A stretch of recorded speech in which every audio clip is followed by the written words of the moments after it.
What do you feel the future of podcasting looks like in South Africa as well as Africa as a whole?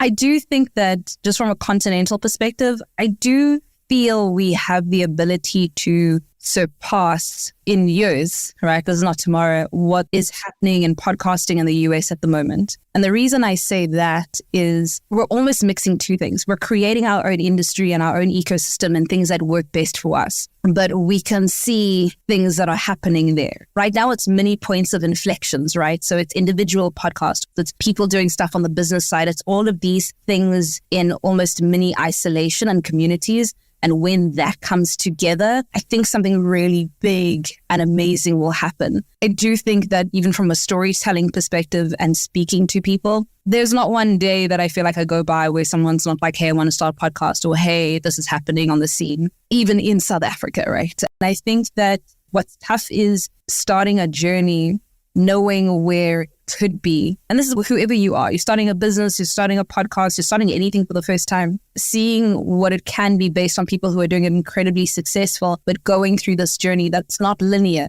It's a bump. It's an up and down. If we're going through the motions. There was something that I read that said, like, you have a whole bunch of people who will start podcasts and launch a podcast, and there's this boom, especially at the start of the year. And then there's this trickle down and fall down. And that's the difference between people with the plan and the sustainability mindset around it, and those who are just like, this was a nice, fun to have, but you'll consistently have that. I do think that funding and support many areas, and I'm not just talking about the podcasting side, the business of podcasting is a challenging one. Ideas are plenty. Ideas for award-winning content, documentary-style podcasts are plenty. We just need to find that middle ground of funders who are willing to take a chance on concepts, on content, for you to recognize how successful it can be. Create your life. Africa X.